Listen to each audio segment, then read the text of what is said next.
नमस्कार साथियों, स्वागत है विनर एजुकेशन में। आज के वीडियो में हम भारत से संबंधित कुछ बेसिक से क्वेश्चंस करने वाले हैं जिनके बारे में हर भारतीय नागरिक को पता होना चाहिए। चलिए देखते हैं। आज का पहला क्वेश्चन है हमारा, भारत की राजधानी क्या है। तो प्रेजेंट टाइम में भारत की राजधानी तो नई दिल्ली है। नई दिल्ली प्रेजेंट टाइम में भारत की राजधानी है। इसके पहले भारत की राजधानी हुआ करती थी कोलकाता। कोलकाता हुआ करती थी राजधानी भारत की इससे पहले। और यह चेंज कब होती है तो 1911 ईस्वी में। 1911 ईस्वी में दिल्ली दरबार का आयोजन होता है। वहाँ पे जॉर्ज पंचम आते हैं। जॉर्ज पंचम, उनकी उपस्थिति में अनाउंसमेंट होती है कि अब से भारत की राजधानी दिल्ली होगी। और इसी क्रम में 1912 ईस्वी में पूर्णतः दिल्ली को राजधानी का दर्जा मिल जाता है। यानी 1911 में अनाउंसमेंट होती है और 1912 ईस्वी में पूर्णतः दिल्ली राजधानी बन जाती है। उसके बाद क्या होता है, दिल्ली का निर्माण कार्य शुरू होता है। और इसी क्रम में फिर 13 फरवरी 1931 में लॉर्ड इरविन के समय दिल्ली का निर्माण कार्य कंप्लीट हो जाता है और लॉर्ड इरविन जो है इसका उद्घाटन करते हैं। तो ध्यान रखें, 1911 ईस्वी में अनाउंसमेंट होती है। 1912 ईस्वी में दिल्ली पूर्णतः राजधानी स्वीकृत हो जाती है और उसका निर्माण कार्य शुरू हो जाता है। 1931 ईस्वी में लॉर्ड इरविन के द्वारा दिल्ली का उद्घाटन कर दिया जाता है एक राजधानी के रूप में। नेक्स्ट क्वेश्चन देखते हैं, भारत का कुल क्षेत्रफल कितना है। तो भारत का प्रेजेंट टाइम में कुल क्षेत्रफल है 32,87,263 वर्ग किलोमीटर स्क्वायर। जी हाँ दोस्तों, क्षेत्रफल को हम किलोमीटर स्क्वायर में लिखते हैं। तो 32,87,263 वर्ग किलोमीटर है भारत का क्षेत्रफल प्रेजेंट टाइम में। नेक्स्ट क्वेश्चन देखते हैं, क्षेत्रफल की दृष्टि से भारत का विश्व में कौन सा स्थान है। तो क्षेत्रफल की दृष्टि से भारत का विश्व में है 7वां स्थान। 7वां स्थान रखता है पूरे विश्व में भारत क्षेत्रफल की दृष्टि से, यानी 7वां सबसे बड़ा देश है प्यारा भारत हमारा। नेक्स्ट क्वेश्चन देखते हैं। नेक्स्ट क्वेश्चन है, भारत का क्षेत्रफल पूरे विश्व के क्षेत्रफल का कितने प्रतिशत है। तो क्षेत्रफल से तो 7वां स्थान रखता है पूरे विश्व में, और ये जो 7वां स्थान है यह पूरे विश्व का 2.42% जो है क्षेत्रफल रखता है। यानी 100% में से 2.42% भारत का क्षेत्रफल है पूरे विश्व का, याद रखें।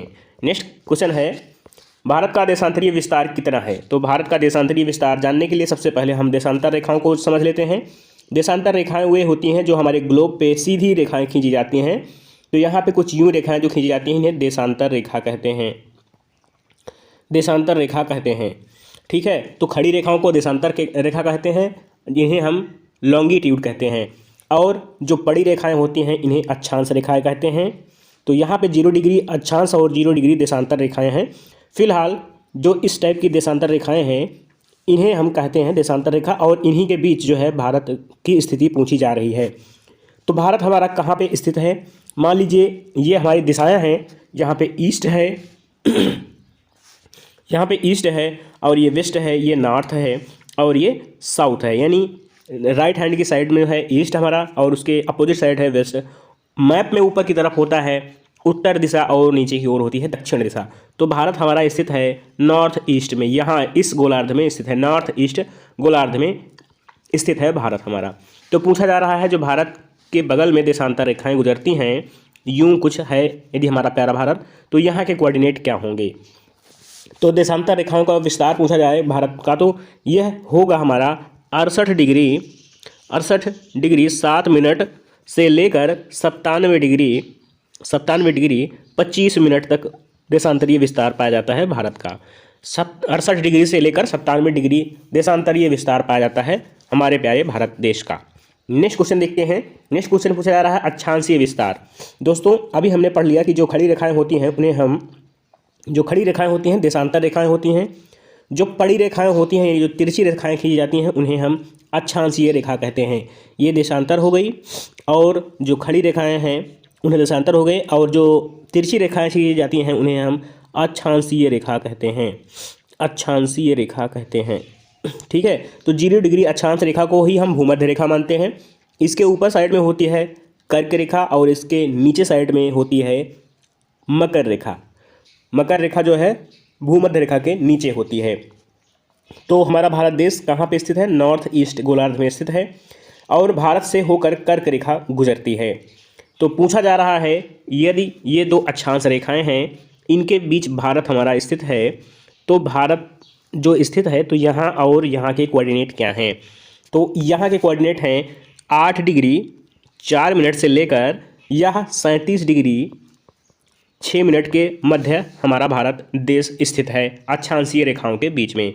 अक्षांशीय रेखाएं काउंट कहाँ से की जाती हैं? तो यहाँ पे यदि भूमध्य रेखा गुजर रही है तो यहाँ 0 डिग्री होगा, फिर 1 डिग्री 2 डिग्री ऐसे बढ़ता जाएगा। तो 8 डिग्री से लेकर 37 डिग्री के बीच जो है अक्षांशीय विस्तार के बीच भारत पाया जाता है, भारत स्थित है। नेक्स्ट क्वेश्चन देखते हैं, भारत की पूरब से पश्चिम में लंबाई कितनी है? मैप में कुछ यूँ देखते हैं, ये ईस्ट होता है और ये वेस्ट होता है, ऊपर की ओर नॉर्थ होता है, नीचे की ओर साउथ होता है। तो भारत अगर स्थित है कुछ इस तरह से तो यहाँ पे पूछा जा रहा है कि जो लंबाई है ये पूरब से पश्चिम की ओर यह कितनी है? तो यह है 2933 किलोमीटर। 2933 किलोमीटर भारत की पूरब से पश्चिम में लंबाई है। नेक्स्ट क्वेश्चन देखते हैं, भारत की उत्तर से दक्षिण में लंबाई कितनी है? उत्तर से दक्षिण यानी नॉर्थ ऊपर होता है, दक्षिण नीचे होता है। तो इस तरह की लंबाई जो भारत है वह कितनी है? तो उत्तर से दक्षिण में भारत की लंबाई है 3214 किलोमीटर। 3214 किलोमीटर ये जो है उत्तर से दक्षिण की लंबाई है। और बात करें पूरब से पश्चिम की लंबाई की तो यह लंबाई है 2933 किलोमीटर, अभी हमने देखा। तो याद रखें। नेक्स्ट क्वेश्चन देखते हैं, भारत में कुल द्वीपों की संख्या कितनी है? द्वीप मतलब आइलैंड होते हैं जो चारों तरफ से समुद्र से घिरे होते हैं या कि पानी से घिरे होते हैं, उन्हें आइलैंड कहा जाता है, द्वीप कहा जाता है, द्वीप कहा जाता है। अंडमान निकोबार ये सारे द्वीप समूह कहलाते हैं। तो उसी तरह से भारत में कुल कितने हैं द्वीपों की संख्या? तो भारत में कुल द्वीपों की संख्या है 247 द्वीप हैं भारत के पास, जिसमें जो आइलैंड होते हैं वे चारों तरफ से पानी से घिरे होते हैं। नेक्स्ट क्वेश्चन है, बंगाल की खाड़ी में कुल कितने द्वीप हैं? द्वीप काउंट कर रहे हैं इस समय हम। तो बंगाल की खाड़ी में भारत के कितने द्वीप हैं? बंगाल की खाड़ी में भारत के मैक्सिमम द्वीप पाए जाते हैं, 204 संख्या है इनकी। सर्वाधिक संख्या जो है भारत के जो द्वीपों की संख्या है वह बंगाल की खाड़ी में पाई जाती है। नेक्स्ट है, अरब सागर में कितने द्वीप पाए जाते हैं? तो जो बाकी बचे हैं वो सारे पाए जाते हैं अरब सागर में। 43 द्वीप पाए जाते हैं अरब सागर में भारत का, जिन पे कब्जा है। तो 43 अरब सागर में, 204 जो है बंगाल की खाड़ी में पाए जाते हैं। नेक्स्ट क्वेश्चन है, भारत का सबसे उत्तरी बिंदु कौन सा है? उत्तरी बिंदु कौन सा है? नॉर्थ साइड में जम्मू कश्मीर की तरफ, वहाँ पे सबसे ऊपर बिंदु कहाँ पे है? क्या नाम है उसका? तो उसका नाम है इंदिरा काल। इंदिरा काल जो है ऊपर पॉइंट है, सबसे ऊपरी बिंदु है, उत्तरी बिंदु है, इंदिरा काल कहते हैं इसे। ठीक है, यह कहाँ स्थित है? जम्मू कश्मीर में, सबसे ऊपर की तरफ, नॉर्थ में। ठीक है, नेक्स्ट क्वेश्चन देखते हैं, भारत का दक्षिण में सबसे दूर बिंदु कौन सा है? दक्षिण में किधर? मतलब श्रीलंका साइड में। तो उसमें सबसे दक्षिणतम बिंदु जो पाया जाता है भारत का वह अंडमान निकोबार में, निकोबार द्वीप समूह जो है, निकोबार द्वीप समूह जो है उस पे पाया जाता है। उसका नाम जो है कहा जाता है इंदिरा पॉइंट कहा जाता है इसे। ठीक है, उसे कहा जाता था इंदिरा कॉल। जो उत्तर में पाया जाता है उसे इंदिरा कॉल कहते हैं, जो दक्षिण में है सबसे दक्षिणतम बिंदु है उसे पॉइंट कहा जा रहा है, इंदिरा पॉइंट कहा जा रहा है। यह निकोबार में स्थित है, वह जम्मू कश्मीर में स्थित था। नेक्स्ट देखते हैं, प्रायद्वीपीय भारत का दक्षिणतम बिंदु क्या है? प्रायद्वीपीय का मतलब है कि जो स्थलीय सीमा है, जो स्थल भाग है भारत का, उस पे भारत का दक्षिणतम बिंदु क्या है? तो भारत का दक्षिणतम बिंदु इस तरह से कुछ, जो प्रायद्वीपीय जो भारत से लगा हुआ है वहाँ पे दक्षिणतम बिंदु कौन सा है? तो यह तमिलनाडु में स्थित है। तमिलनाडु सबसे दक्षिण बिंदु है। तमिलनाडु राज्य जो है सबसे दक्षिण में पाया जाता है भारत के, और यहाँ पे स्थित है कन्याकुमारी जो है स्थित है, कन्याकुमारी। ठीक है, सबसे दक्षिणतम बिंदु है कन्याकुमारी, यह तमिलनाडु में स्थित है, भारतीय भूभाग से लगा हुआ कन्याकुमारी। ठीक है, नेक्स्ट क्वेश्चन देखते हैं, भारत का राष्ट्रीय ध्वज का क्या नाम है? तो भारत का राष्ट्रीय ध्वज जो है तिरंगा है, इसे हम तिरंगा कहते हैं। तिरंगा भारत का राष्ट्रीय ध्वज है तिरंगा। तिरंगा में कितने रंग हैं? 3 रंग है, इसी कारण इसका नाम तिरंगा है। जो केसरिया रंग ऊपर है वह बलिदान का प्रतीक है, और बीच में सफ़ेद रंग जो है शांति का प्रतीक है। हरा रंग हरियाली और खुशहाली का प्रतीक माना जाता है, और बीच में जो 24 तीलियों का चक्र बना हुआ है उसको माना जाता है कि हमें 24 घंटे प्रगतिशील रहना चाहिए, कुछ नया करने के लिए हमेशा तत्पर रहना चाहिए। नेक्स्ट है, नेक्स्ट है भारत की जनसंख्या की दृष्टि से विश्व में कौन सा स्थान है। यदि जनसंख्या की दृष्टि से देखा जाए तो भारत का कौन सा स्थान आता है विश्व में, तो प्रथम स्थान रखता है चीन और द्वितीय स्थान है हमारे प्यारे भारत देश का। सेकंड जो नंबर आता है वह इंडिया का आता है जनसंख्या की दृष्टि से। क्षेत्रफल की दृष्टि से कौन सा स्थान आता है, तो क्षेत्रफल की दृष्टि से 7वां स्थान आता है। बढ़ते हैं नेक्स्ट क्वेश्चन पे। नेक्स्ट क्वेश्चन है जनसंख्या की, भारत की जनसंख्या विश्व की जनसंख्या का कितने प्रतिशत है। भारत की जनसंख्या विश्व की जनसंख्या के कितने प्रतिशत है। विश्व में जो देशों की संख्या है तो उनमें दूसरे नंबर पे आता है हमारा प्यारा भारत, और यह जनसंख्या पूरे विश्व की 17.5% है। ठीक है, भारत के पास पूरे विश्व की जनसंख्या का 17.5% जनसंख्या अकेले भारत में है। यह जनसंख्या का आंकड़ा जो है यह 2011 से है। ठीक है, 2011 से ये आंकड़े हैं। तो 2011 के अनुसार 17.5% जनसंख्या है भारत की पूरे विश्व के सापेक्ष। नेक्स्ट क्वेश्चन देखते हैं, भारत का सबसे प्राचीन पर्वत कौन सा है। भारत का ही नहीं बल्कि विश्व का माना जाता है, तो यह सबसे प्राचीन पर्वत है, सबसे प्राचीन पर्वत माना जाता है इस समय आरावली हिल्स। आरावली माउंटेन्स जो हैं, आरावली की पहाड़ियाँ, आरावली ये जो है भारत में सबसे प्राचीनतम पहाड़ियाँ मानी जाती हैं। और इस आरावली का जो सर्वोच्च शिखर है, यानी सबसे ऊंची चोटी इस पहाड़ी पे, इस पर्वत पे सबसे ऊंची चोटी जो है उसका नाम है गुरु शिखर। गुरु शिखर कहते हैं उससे। यह जो है सबसे ऊंची चोटी है, गुरु शिखर, गुरु शिखर कहते हैं। आरावली जो है पहाड़ी, इसकी लंबाई कितनी है, तो 692 किलोमीटर है। यह कहाँ से कहाँ तक फैली हुई है, तो यह गुजरात से लेकर दिल्ली तक फैली हुई है। यानी कि दिल्ली हो गई, इसमें हमारा हरियाणा के कुछ क्षेत्र हो गए, राजस्थान हो गया, और गुजरात तक यह फैली हुई है। और यह जो है सबसे उच्चतम बिंदु इसका है गुरु शिखर। गुरु शिखर सबसे उच्चतम बिंदु है आरावली पहाड़ी का, जो कि सबसे प्राचीन पहाड़ी मानी जाती है भारत की। भारत का सर्वाधिक वन आच्छादित राज्य कौन सा है। सर्वाधिक वन आच्छादित की बात की जा रही है। सबसे ज़्यादा क्षेत्रफल वन में, सबसे ज़्यादा अधिक क्षेत्रफल वन वाला कहाँ पे पाया जाता है, किस राज्य में, तो यह पाया जाता है मध्य प्रदेश में। मध्य प्रदेश में पाया जाता है सर्वाधिक वन,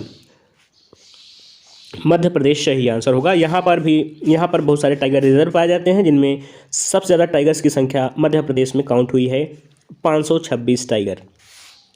नेक्स्ट क्वेश्चन देखते हैं। नेक्स्ट है, भारत का सबसे बड़ा रेगिस्तान कौन सा है। तो भारत के पास सबसे बड़ा रेगिस्तान यह आएगा राजस्थान में। राजस्थान में है, इसका नाम क्या है, तो यह नाम रखता है थार का मरुस्थल। इसे कहा जाता है थार का मरुस्थल कहा जाता है, राजस्थान में स्थित है। यह सीमा साझा करता है पाकिस्तान के साथ, तो इंटरनेशनल जो है यहाँ पे सीमा साझा होती है पाकिस्तान के साथ। इसका नाम है थार का मरुस्थल। यह भारत का सबसे बड़ा जो है मरुस्थल काउंट किया जाता है। नेक्स्ट क्वेश्चन है, भारत का सबसे बड़ा राष्ट्रीय राजमार्ग कौन सा है। तो भारत का जो सबसे बड़ा राष्ट्रीय राजमार्ग है वह है NH44। NH44 है। अभी तक जो है NH44 भारत का सबसे बड़ा राष्ट्रीय राजमार्ग काउंट किया जाता है। इसकी लंबाई की कितनी बात है, इसकी लंबाई की बात करें तो यह जो है 3745 किलोमीटर लंबाई रखता है। जबकि भारत की उत्तर से दक्षिण में लंबाई है कितनी, उत्तर से दक्षिण में लंबाई है 3214 किलोमीटर, और इस राष्ट्रीय राजमार्ग की लंबाई कितनी है, 3745 किलोमीटर। तो यह बहुत बड़ा, सबसे बड़ा जो है भारत का राष्ट्रीय राजमार्ग है। और यह कहाँ से कहाँ तक है, तो जम्मू कश्मीर में जो श्रीनगर है हमारा, श्रीनगर से लेकर यह कन्याकुमारी तक फैला हुआ है, कन्याकुमारी तक पहुँचता है। कन्याकुमारी दक्षिणतम बिंदु है सबसे भारत का, ठीक है, प्रायद्वीपीय भारत का। तो कन्याकुमारी श्रीनगर से कन्याकुमारी तक जाता है NH44। यह 3745 किलोमीटर भारत का सबसे लंबा राष्ट्रीय राजमार्ग है। भारत का सबसे छोटा राष्ट्रीय राजमार्ग कौन सा है, यहाँ पे बात है सबसे छोटे की, तो सबसे छोटा जो है हमारा वह है NH47। NH47 जो है भारत का सबसे छोटा राष्ट्रीय राजमार्ग है, NH47A। NH47A जो है, इसकी लंबाई की बात करें तो यह 6 किलोमीटर लंबा है, 6 किलोमीटर लंबा है NH47A। स्मॉलेस्ट है जो है नेशनल हाईवे भारत का। हालांकि एक और अभी स्मॉलेस्ट नेशनल हाईवे कंस्ट्रक्ट किया गया है, जो कि नेपाल बॉर्डर पर बना है। फिलहाल अभी तक जो पढ़ते आए हैं हम लोग, अभी तक जो चेंज नहीं हुआ है, तो NH47 सबसे छोटा मार्ग, राष्ट्रीय राजमार्ग है। नेक्स्ट क्वेश्चन है, भारत की सबसे लंबी नदी कौन सी है? तो भारत की सबसे लंबी नदी और सबसे पवित्र नदी काउंट की जाती है गंगा नदी। गंगा नदी सबसे पवित्र व लंबी नदी मानी जाती है भारत में। इसकी लंबाई की बात करें तो 2525 किलोमीटर, 2525 किलोमीटर इसकी लंबाई मानी जाती है और कहीं कहीं पे यह 2510 किलोमीटर भी मानी जाती है। याद रखें 2525 किलोमीटर भारत की सबसे लंबी नदी गंगा नदी है। गंगा नदी का जो उद्गम होता है तो वह होता है गंगोत्री ग्लेशियर से। याद रखें गंगोत्री से इनका उद्गम होता है और बंगाल की खाड़ी में जाकर गिरती हैं।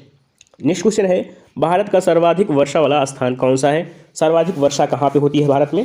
तो यह स्थान है मेघालय में स्थित है। मेघालय की राजधानी क्या है? शिलांग है, मेघालय में स्थित है। इसका नाम है मानिसराम। मानिसराम जो है सबसे अधिक वर्षा वाला राज्य है भारत के अंदर। मानिसराम जो है भारत का सबसे अधिक वर्षा वाला स्थान है, मेघालय में स्थित है, पूर्वी राज्य है। ठीक है। नेक्स्ट है, भारत का न्यूनतम वर्षा वाला स्थान कौन सा है जहाँ सबसे कम वर्षा होती है? तो यह स्थान है लेह। लेह कहाँ पे आता है? तो लेह आज के टाइम पीरियड में यह लद्दाख में आता है। यूनियन टेरिटरी लद्दाख में आता है। यूनियन टेरिटरी 31 अक्टूबर को यह जो है यूनियन टेरिटरी का दर्जा प्राप्त कर लेता है लद्दाख और जम्मू कश्मीर। नेक्स्ट क्वेश्चन देखते हैं। नेक्स्ट क्वेश्चन है, क्षेत्रफल की दृष्टि से भारत का सबसे बड़ा राज्य कौन सा है? तो सबसे बड़ा राज्य की बात की जा रही है यहाँ पे। राज्य में हो जाएगा राजस्थान। राजस्थान सबसे बड़ा राज्य है क्षेत्रफल की दृष्टि से। राजस्थान सबसे बड़ा राज्य है। राजस्थान में ही थार का मरुस्थल स्थित है, अभी हमने पढ़ा। तो राजस्थान सबसे बड़ा राज्य है क्षेत्रफल की दृष्टि से। क्षेत्रफल की दृष्टि से भारत का सबसे छोटा राज्य कौन सा है? तो भारत का सबसे छोटा राज्य काउंट किया जाता है गोवा। गोवा सबसे छोटा राज्य है भारत का। और गोवा को पुर्तगालियों से स्वतंत्र कब कराया गया था? 1961 ईस्वी में। 1961 में आज़ाद कराया गया था, जबकि 1510 ईस्वी में पुर्तगालियों ने इस पर कब्जा कर लिया था। याद रखें 1961 में गोवा को स्वतंत्रता दिलाई गई थी पुर्तगालियों से। नेक्स्ट क्वेश्चन है, भारत में हिमालय की सबसे ऊंची चोटी कौन सी है? हिमालय जो भारत में ही फैला हुआ है तो उसकी सबसे ऊंची चोटी कौन सी है भारत के अंतर्गत? तो भारत में कंचनजंगा जो है यह भारत में सबसे ऊंची चोटी है हिमालय की। इसकी ऊंचाई है 8598 मीटर। 8598 मीटर है। यह कहाँ पे स्थित है? तो यह कंचनजंगा है सिक्किम राज्य में। सिक्किम राज्य में स्थित है। ठीक है, सिक्किम में स्थित है कंचनजंगा। यह हिमालय की सबसे ऊंची चोटी है भारत के अंदर। ठीक है। नेक्स्ट क्वेश्चन है, भारत का सबसे ऊंचा पर्वत शिखर कौन सा है? वो तो हमने पढ़ा अभी, भारत के अंदर हिमालय का जो सबसे ऊंची चोटी है वो पढ़ा। अब पढ़ेंगे भारत के अंदर जो सबसे ऊंचा पर्वत शिखर है वह कौन सा है हिमालय के अलग से? तो यह काराकोरम रेंज में आता है। काराकोरम में आता है। इसका नाम है K2 कहते हैं या फिर गाडविन ऑस्टिन कहते हैं। इसे हम गाडविन ऑस्टिन कहते हैं। K2 या गाडविन ऑस्टिन कहते हैं। यह जो है सबसे उच्च पर्वत शिखर है भारत के अंदर। ठीक है। नेक्स्ट क्वेश्चन डिस्कस करते हैं। नेक्स्ट है, भारत की स्थलीय सीमा की लंबाई कुल कितनी है? तो भारत की स्थलीय सीमा की कुल लंबाई कितनी है? यहाँ पे भारत की स्थलीय सीमा की कुल लंबाई निकल के आती है 15,200 किलोमीटर। 15,200 किलोमीटर। भारत सबसे बड़ी जो सीमा रेखा साझा करता है वह बांग्लादेश के साथ करता है। याद रखें बांग्लादेश के साथ भारत सबसे लंबी इंटरनेशनल सीमा साझा करता है। नेक्स्ट क्वेश्चन देखते हैं, भारत की समुद्री सीमा की कुल लंबाई कितनी है? समुद्री सीमा की लंबाई पूछी जा रही है यहाँ पे। अभी हमने पढ़ा स्थलीय सीमा, अब समुद्री सीमा के बारे में पूछा जा रहा है। तो समुद्री सीमा भारत की कुल लंबाई है 6100 किलोमीटर। 6100 किलोमीटर। यहाँ पे अंडमान निकोबार को काउंट नहीं किया गया है। तो 6100 किलोमीटर भारत की कुल समुद्री सीमा निकल के आती है। नेक्स्ट है, सर्वाधिक लंबी तटीय सीमा वाला राज्य कौन सा है? जो तटीय सीमा रखता है सबसे लंबी। तो सबसे लंबी तटीय सीमा जो है वह किसकी है? तो वह गुजरात राज्य की है। गुजरात जो है सबसे लंबी तटीय सीमा रखता है। यहाँ पे खंभात की खाड़ी पाई जाती है और कच्छ का जो है रण पाया जाता है। यहाँ पे जो है बहुत सारे, इसलिए जो है यह बहुत सारा एरिया खाड़ी की वजह से बहुत सारा जो है यहाँ पे सीमा बढ़ जाती है गुजरात राज्य की। तो इसके साथ ही गुजरात सबसे बड़ी समुद्री सीमा साझा करने वाला राज्य बनता है भारत का। भारत में कुल कितने केंद्र शासित प्रदेश अथवा राज्य हैं? तो भारत में कुल 28 राज्य हैं प्रेजेंट टाइम में और 8 केंद्र शासित प्रदेश हैं। 28 राज्य, 8 केंद्र शासित प्रदेश हैं, याद रखें। नेक्स्ट क्वेश्चन है, भारत के मध्य से गुजरने वाली कौन सी अक्षांश रेखा है? अक्षांश रेखाएं जो बड़ी रेखाएं होती हैं ग्लोब पे उन्हें कहते हैं। तो यहाँ पे भूमध्य रेखा बीच में आती है, भूमध्य रेखा बीच में आती है, पृथ्वी को 2 भागों में बांट देती है। उसके ऊपर होती है कर्क रेखा, और उसके भूमध्य रेखा के नीचे जो होती है रेखा उसे कहते हैं मकर रेखा। मकर रेखा, तो मकर रेखा और भूमध्य रेखा भारत से नहीं गुजरती। जो कर्क रेखा है यह भारत से गुजरती है। यह भारत को लगभग 2 बराबर भागों में बांट देती है। कर्क रेखा भारत से होकर गुजरती है। कर्क रेखा याद रखें, भारत के 8 राज्यों से गुजरती है कर्क रेखा। कर्क रेखा को 2 बार काटने वाली कौन सी नदी है? तो माही नदी है। माही नदी कर्क रेखा को 2 बार काटती है। वही बात करें भूमध्य रेखा की, तो भूमध्य रेखा को जो काटने वाली 2 बार काटती है रिवर, वह अफ्रीका में स्थित है, कांगो रिवर है।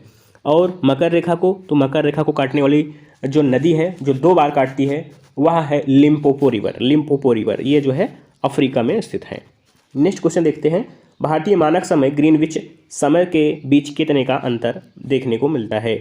तो अंतर देखने को मिलेगा आपको 5 घंटे 30 मिनट का। ग्रीनविच मीन टाइम से भारत का समय 5 घंटे 30 मिनट आगे चलता है, ध्यान रखें, आगे चलता है भारत का टाइम ग्रीनविच टाइम पीरियड से, ठीक है। नेक्स्ट क्वेश्चन है, क्षेत्रफल की दृष्टि से भारत का सबसे बड़ा जिला कौन सा है? क्षेत्रफल की दृष्टि से भारत का सबसे बड़ा जिला कौन है?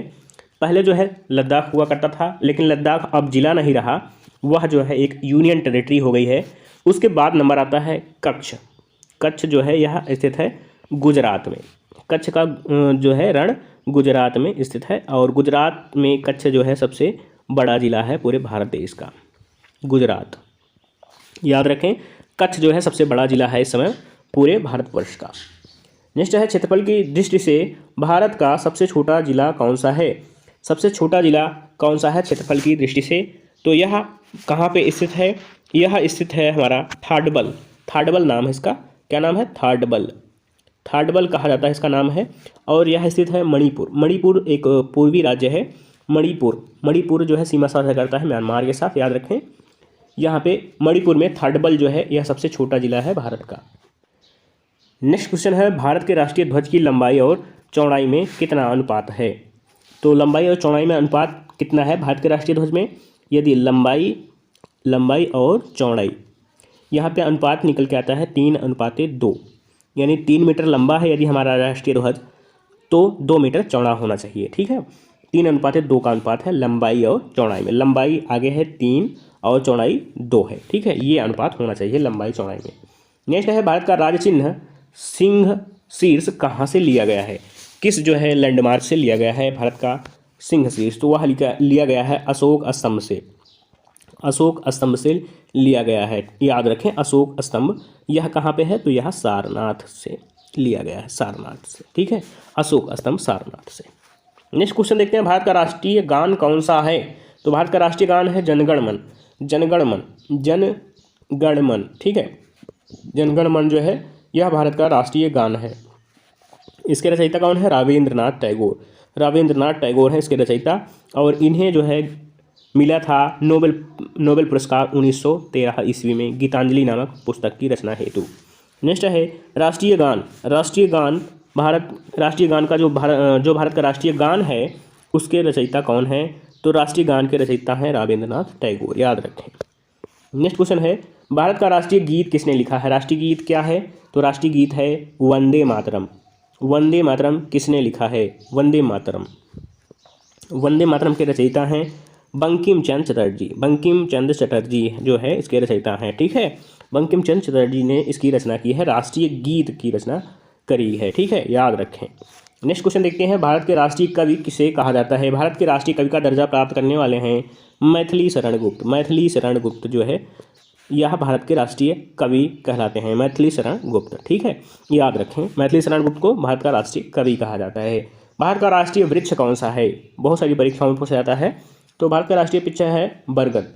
बरगद का पेड़ जो है यह भारत का राष्ट्रीय वृक्ष माना जाता है, ठीक है। भारत का राष्ट्रीय खेल कौन सा है? राष्ट्रीय खेल की बात करें तो हॉकी भारत का राष्ट्रीय खेल माना जाता है। नेक्स्ट है, भारत का राष्ट्रीय पंचांग किस पर आधारित है? तो शक संवत पर आधारित है। शक संवत पर आधारित है, संवत पर आधारित है। ठीक है, याद रखें, शक संवत पर आधारित है भारत का राष्ट्रीय पंचांग। नेक्स्ट क्वेश्चन है, भारत का राष्ट्रीय पशु कौन सा है? पशु की बात की जा रही है तो पशु बाघ है, बाघ, याद रखें, बाघ। इसका नाम क्या है? Panthera tigris. पैंथेरा टाइग्रस जो है इसका साइंटिफिक नेम है। बाघ भारत का राष्ट्रीय पशु है। भारत का सबसे बड़ा केंद्र शासित प्रदेश कौन सा है इस समय पे? तो इस समय भारत का सबसे बड़ा केंद्र शासित प्रदेश है लद्दाख। लद्दाख जो है यह भारत का सबसे बड़ा केंद्र शासित प्रदेश है प्रेजेंट टाइम में। 31 अक्टूबर 2019 में इसका जन्म होता है एज अ यूनियन टेरिटरी, याद रखें। ठीक है, चलिए देखते हैं नेक्स्ट क्वेश्चन है, क्षेत्रफल की दृष्टि से भारत का सबसे छोटा संघ शासित प्रदेश कौन सा है? छोटे की बात की जा रही है तो यहाँ पे छोटा हो जाएगा लक्षद्वीप। लक्षद्वीप जो है भारत का सबसे छोटा केंद्र शासित प्रदेश है। नेक्स्ट देखते हैं, भारत की जलवायु कैसी जलवायु है? तो भारत की जलवायु है मानसूनी जलवायु। यहाँ मानसून से वर्षा होती है इसलिए इसे मानसूनी जलवायु कहते हैं। भारत में सर्वाधिक महिलाएं किस क्षेत्र में कार्यरत हैं? तो चाय का जो उद्योग है वहाँ पे सबसे अधिक महिलाएं कार्यरत हैं भारत के अंतर्गत। नेक्स्ट क्वेश्चन देखते हैं, भारत का सबसे गहरा बंदरगाह कौन सा है जिसकी गहराई सबसे अधिक है? जी हाँ दोस्तों, तो यह बंदरगाह है विशाखापत्तनम। विशाखापत्तनम भारत का सबसे गहरा बंदरगाह माना जाता है, विशाखापत्तनम। ठीक है, विशाखापत्तनम सबसे गहरा बंदरगाह माना जाता है भारत का। नेक्स्ट है, भारत की कुल जनसंख्या 2011 की जनगणना के अनुसार कितने करोड़ थी? तो यह 2011 में जो जनगणना हुई थी वहाँ पे 121.05 करोड़ जनसंख्या निकल के आई थी भारत की। ठीक है, याद रखें, 121.05 करोड़ 2011 की जनगणना के अनुसार भारत की कुल जनसंख्या थी। भारत में लिंगानुपात प्रति 1000 पुरुषों पर महिलाओं की संख्या। लिंगानुपात का मतलब क्या होता है कि 1000 पुरुष हैं तो उन पे जो है कितनी महिलाएं हैं, यह जो है लिंगानुपात कहलाता है। तो भारत में लिंगानुपात कितना है भारत का? तो यहाँ पे भारत का लिंगानुपात निकल के आता है 943 निकल के आता है लिंगानुपात, यानी 1000 पुरुषों पर 943 महिलाएं हैं भारत में। 1000 पुरुषों पर 943 महिलाएं हैं, लिंगानुपात कहलाता है यह। ठीक है, नेक्स्ट देखते हैं, भारत का सर्वाधिक जनसंख्या वाला राज्य कौन सा है? तो सबसे जनसंख्या अधिक जहाँ पे है यह है हमारा यूपी की सर्वाधिक जनसंख्या है, सबसे बड़ा जनसंख्या की दृष्टि से सबसे बड़ा राज्य है।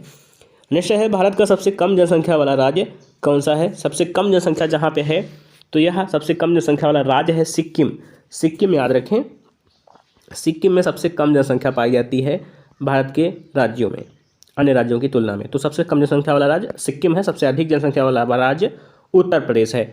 भारत का सर्वाधिक जनसंख्या घनत्व किस राज्य में है? यानी कि जगह कम है जनसंख्या ज़्यादा है, तो यह राज्य है बिहार। बिहार राज्य में सर्वाधिक जनसंख्या घनत्व पाया जाता है, याद रखें, सबसे अधिक जनसंख्या घनत्व बिहार राज्य में स्थित है, देखने को मिलता है। यह जो नेक्स्ट क्वेश्चन देखते हैं, सबसे कम जनसंख्या घनत्व वाला राज्य कौन सा है? जहाँ पे अधिक है जगह और व्यक्तियों की संख्या कम है, मतलब कि व्यक्ति दूर दूर रह सकते हैं, प्रति स्क्वायर किलोमीटर में व्यक्तियों की संख्या सबसे कम पाई जाती है। तो सबसे कम जनसंख्या घनत्व वाला राज्य है अरुणाचल प्रदेश। अरुणाचल प्रदेश है भारत का सबसे कम जनसंख्या वाला, सबसे कम जनसंख्या घनत्व वाला राज्य। नेक्स्ट क्वेश्चन देखते हैं, भारत की कुल जनसंख्या घनत्व कितना है? यानी पूरे भारत को देखा जाए तो जो जनसंख्या घनत्व निकल के आता है वह कितना है? जनसंख्या घनत्व एक्चुअली होता है कि प्रत्येक वर्ग किलोमीटर, यानी एक वर्ग किलोमीटर है तो उस पे व्यक्ति कितने रह रहे हैं, ये जो है जनसंख्या घनत्व कहलाता है।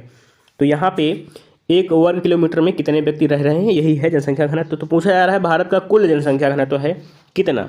यह है 382, यानी 1 किलोमीटर में 1 किलोमीटर स्क्वायर में 382 व्यक्ति रह रहे हैं भारत के अंदर। ठीक है, नेक्स्ट क्वेश्चन है, सर्वाधिक साक्षरता वाला राज्य कौन सा है? सबसे अधिक साक्षरता कहाँ पे है? तो यह केरल है। केरल सबसे सर्वाधिक साक्षरता वाला राज्य बना हुआ है। सबसे कम साक्षरता वाला राज्य कौन सा है? सबसे कम साक्षरता रखने वाला राज्य है बिहार। बिहार में कितनी साक्षरता है? बिहार में है 61.8% साक्षरता, और केरल में कितनी है? तो 94.0% है। ठीक है, 94% साक्षरता है केरल में, और बिहार सबसे कम साक्षरता वाला राज्य है, यहाँ पे 61% साक्षरता है। नेक्स्ट क्वेश्चन देखते हैं, भारत का सर्वाधिक लिंगानुपात वाला राज्य कौन सा है, जहाँ पे सबसे अधिक लिंगानुपात पाया जाता है, यानी सबसे अधिक वहाँ पे स्त्रियों की संख्या देखने को मिलती है। तो यह है केरल। केरल जो है, केरल सबसे अधिक जनसंख्या लिंगानुपात वाला राज्य है केरल। भारत का सबसे कम लिंगानुपात वाला राज्य जहाँ पे स्त्रियों की संख्या सबसे कम पाई जाती है, तो यह है हरियाणा। हरियाणा में सबसे कम लिंगानुपात पाया जाता है, हरियाणा। ठीक है, हरियाणा में सबसे कम लिंगानुपात देखने को मिलता है, हरियाणा। नेक्स्ट देखते हैं, नेक्स्ट क्वेश्चन है, भारत का सर्वाधिक जनसंख्या वाला केंद्र शासित प्रदेश। केंद्र शासित प्रदेश कहा जाएगा यहाँ पे, केंद्र शासित प्रदेश, केंद्र शासित प्रदेश पूछा जा रहा है। ऐसा कौन सा केंद्र शासित प्रदेश है जहाँ सबसे अधिक जनसंख्या निवास करती है, तो नई दिल्ली, दिल्ली कहा जाएगा। दिल्ली में सबसे अधिक जनसंख्या निवास करती है केंद्र शासित प्रदेशों की बात करें तब। दिल्ली सबसे कम केंद्र शासित प्रदेश, सबसे कम जनसंख्या निवास करती है किस केंद्र शासित प्रदेश में, तो यह है हमारा लक्षद्वीप। लक्षद्वीप जो है यहाँ पे सबसे कम जनसंख्या निवास करती है, ऐसा केंद्र शासित प्रदेश है। नेक्स्ट है, भारत का सर्वाधिक जनसंख्या वृद्धि वाला राज्य कौन सा है, जहाँ पे जनसंख्या की वृद्धि दर सबसे अधिक रिकॉर्ड की गई थी। तो जनसंख्या की सर्वाधिक वृद्धि दर रिकॉर्ड की गई थी मेघालय में, मेघालय में। ठीक है, मेघालय, मेघालय में सबसे अधिक तीव्र गति से जनसंख्या वृद्धि दर दर्ज की गई थी। ये सारे आंकड़े 2011 के हैं, जनसंख्या की 2011 की जनगणना के आंकड़े हैं। नेक्स्ट देखते हैं, भारत का सबसे कम वन वाला राज्य कौन सा है, तो सबसे कम वन जहाँ पे पाए जाते हैं यह है हरियाणा। हरियाणा में सबसे कम वनों की संख्या देखने को मिलती है, हरियाणा राज्य में। नेक्स्ट देखते हैं, भारत का सर्वाधिक साक्षरता वाला केंद्र शासित प्रदेश कौन सा है। केंद्र शासित प्रदेश पूछा जा रहा है, राज्य में तो केरल है, अब केंद्र शासित प्रदेश में सबसे अधिक साक्षरता रखने वाला है लक्षद्वीप। लक्षद्वीप जो है यहाँ पे सबसे अधिक साक्षरता पाई जाती है केंद्र शासित प्रदेशों में, यहाँ पे है 91.8% साक्षरता। नेक्स्ट है, भारत का सबसे कम साक्षरता वाला केंद्र शासित प्रदेश, तो यहाँ पे सबसे अधिक साक्षरता वाला केंद्र शासित प्रदेश लक्षद्वीप आता है। सबसे कम साक्षरता वाला केंद्र शासित प्रदेश आता है, केंद्र शासित प्रदेश सबसे कम साक्षरता वाला है दादर नगर हवेली। यहाँ पे आदिवासी लोगों की संख्या अधिक पाई जाती है, जिसके कारण यहाँ पे दादर नगर हवेली में सबसे कम जनसंख्या देखने को मिलती है साक्षरता की। साक्षरता दर यहाँ पे है 76.2%, सबसे कम है साक्षरता दर केंद्र शासित प्रदेशों के अंतर्गत। अरुणाचल प्रदेश की सीमा से लगने वाले देश कौन कौन से हैं, तो अरुणाचल प्रदेश या हमारा पूर्वी राज्य है। अरुणाचल प्रदेश से सीमा साझा करता है चीन, भूटान एवं म्यांमार। म्यांमार जो है भारत के अरुणाचल प्रदेश से सीमा साझा करते हैं। तीन जो है देश हैं जो भारत के अरुणाचल प्रदेश से सीमा साझा करते हैं। नेक्स्ट है, भारत की राजभाषा कौन सी है। भारत की राजभाषा हिंदी है। 343 आर्टिकल नंबर 343 में यह उल्लेखित किया गया है। भारत की मुद्रा क्या है, तो रुपया भारत की मुद्रा है। 8 अन्य देशों में रुपया भारत की मुद्रा लगती है, भारत की नहीं लेकिन उनकी मुद्रा का नाम रुपया है 8 अन्य देशों में। तो ये थे कुछ भारत से संबंधित महत्वपूर्ण तथ्य जिनको कि हर नागरिक को जानना चाहिए। थैंक्स फॉर वॉचिंग, मिलते हैं नेक्स्ट वीडियो में।